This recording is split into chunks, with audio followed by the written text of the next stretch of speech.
Hi, this is Joe again with another movie review. The subject of this video will do the 1961 film El Cid, starring Charlton Heston and Sophia Loren.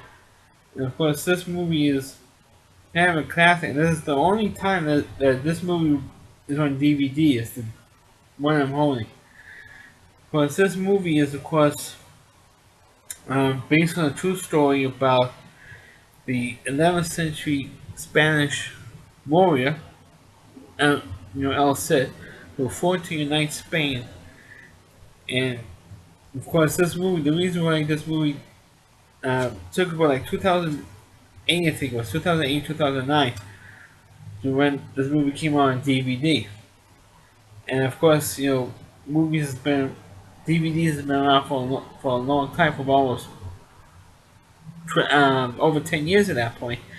And it's the only time it's been on DVD is like in 2000, I think it was 2009, 2010. Um, the reason why it took so long is because of the politically correct world that we live in, specifically the Obama Muslim loving world we live in. That's why it took this so long for this particular film to come out. And this is also an over 3 hour film. Actually, 3 hours is about 3 hours and 6 minutes. And so it's, it's long. Of course, this movie lost to West Side Story for the Best Picture. I don't think this movie was even nominated for Best Picture. Even in 1961 was politically correct. Because the villains of this movie are Muslims. And because of Muslims, that's why this movie took a long time. And they were the enemy of this film. Now, the plot of this film is, now, for those who don't know, Charlton Heston plays a title character named Rodrigo. And the film starts right away because he's actually engaged to Sophia Loren's character in the film. And he's on his way home and goes through this town which just says about with Muslims, and they captured it's the leaders of this army, of this Muslim army.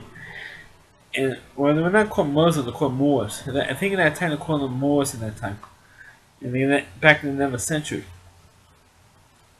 And of course, Fulton has to escort them home to his hometown of Vivitor, and that's Vivitor, not Avatar. And I don't get confused. The 2009 movie. Um, and he decides, of course, the law is that you have to kill the Muslims because they fought, you know, against King Ferdinand. But Charlton has to let them go, only on the condition that they will swear allegiance to King Ferdinand. And of course, they're going to say yes because they don't want to get killed. So there was a count there who saw this happen and decided to bring treason towards Rodrigo, towards the Heston character, with treason. Of course, he gets, there was an outrage over it, and Rodrigo's father challenges this Count Ordonez, calling him a liar, and challenged him to a duel, but he didn't go through with the duel because Rodrigo's father was like too old. He didn't fight an old guy. So Rodrigo took up the challenge and fought him and killed him. Of course, he was happened to be the father of Sophia Loren's character. So of course, the rest of the movie, she conspires to kill him. There's even one subplot where she actually does conspire with Count Ordonez to kill him. Which of course, that doesn't work because Rodrigo's ass got saved by the Muslims who he let go early in the film. So he ends up marrying Sophia Loren's character, and of course, if you look on the cover of the DVD, you notice that Sophia Loren is not looking at in this photograph. Is not looking at Charlton Heston. One of the in the documentary here, one of the things that was brought out was that that both of them were trying to make more money than the other one. I think Sophia Loren made more money than Charlton Heston, or Charlton Heston made more money than her, and there was a conflict well, making this movie, they were trying to compete on who will make the most money, and of course, and they didn't quite like each other. There was like a fight between the two of them, and sorry, I don't know what the hell the noise was. Uh, and there was a fight between the two of them behind the scenes, and of course throughout the whole film, Sophia Loren intentionally did not look into Thornton Heston's eyes when doing the love scene. So, so of course that hatred between the two characters was actual hatred in real life as well, and that carried over into the film. Uh, but of course, eventually she does regain her love for uh, Rodrigo. And the reason why it's called El Cid is because that's what they call it. The word Cid is the Muslim word for Lord.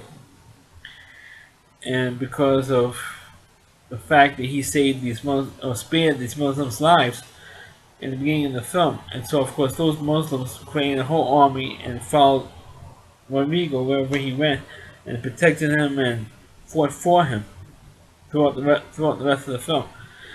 And of course, what happens is, of course, there's another subplot where King Ferdinand dies, and he has three children, two sons and one daughter, and he split the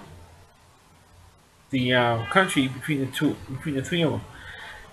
And of course, the oldest one, of course, got the majority of the country, and the youngest son says, "I should be the real leader and all that stuff." And of course, the daughter, it's kind of like almost like an incest thing going on, and they do imply that there was an incest thing going on between the daughter and the youngest son. It's almost like implied there's like an incest thing going on there, which is kind of disturbing for even at that time for a movie that came out in 1961 to bring up an incest subplot.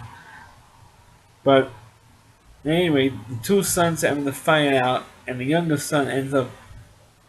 Well, it was really more the sister, but the son knew that the sister had a hand in killing older brother, and then here comes Ben Yusuf, who's the main Muslim villain in this thing.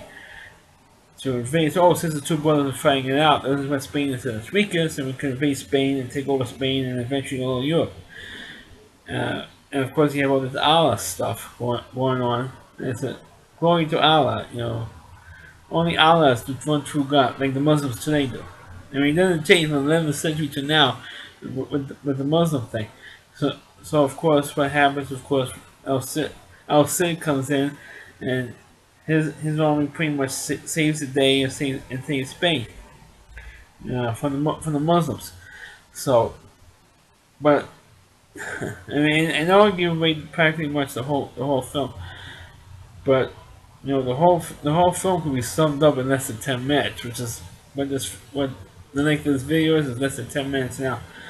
But the film, even though this was the first time that I really saw the film, as a matter of fact, when my father first bought our first VCR, this was one of the first the first movie my father ever rented out with El Cid. And it was one a two cassette movie. We're talking about VHS cassette movie, and we waited for like over 20 years for this movie to come on DVD. And it finally did like a few years ago. I think 2008 and 2009. It finally came on DVD, and you know, it is a good. I'm not saying it's not a bad movie, but it's just you can argue there's a lot of subplots in this thing, and it's really, you know, it's good to sit through it, especially if you want to know what Muslims really are. I mean, they didn't change in all these centuries, from the 11th century to last 1,000 years. They didn't change. The Muslim mentality hasn't changed in 1,000 years. So if you want to see what Muslims are really like, and why we are at war and with Islam, or Islam is at war with the United States, you see this film and see what they really are like. Just watch El Cid. And you see what they're really like, because it's not a politically correct film. in no way, shape, or form is a politically correct film. That's why it took so long to come out on DVD, because it's not politically correct. And of course, all those who are Muslim loving assholes out there, fuck you guys. This movie shows what Muslims are really like, and why we have to uh, do what we have to do to protect this country from them, to protect the United States from them. Sorry, I ran on a little rant there, but that's basically the truth. So that's my review of Sid. It's nice to do a short video for once. Uh, please click on the video, please rate it, feel free to comment on it. Please subscribe to my channel, and please forward this video onto your Facebook pages. And also, not only you can see all my videos, not only on my YouTube channel, but also you can check out my videos on rowdyc.com. It's all WDY.com. That's the homepage of the Rowdy Reviewer. When you're the TV Trash Guy, you can check out Christy Moore. You can check out all of his TV Trash videos. He does a terrific job. I think he must be close to 200 videos by now. If not, it's pretty damn close to all his bad television shows he's done. Plus, there's also other content on his website as well. I mean, it's not just mine. It's not just his. There's other people who also contribute videos to his website as well. Thanks for watching. Catch you next time.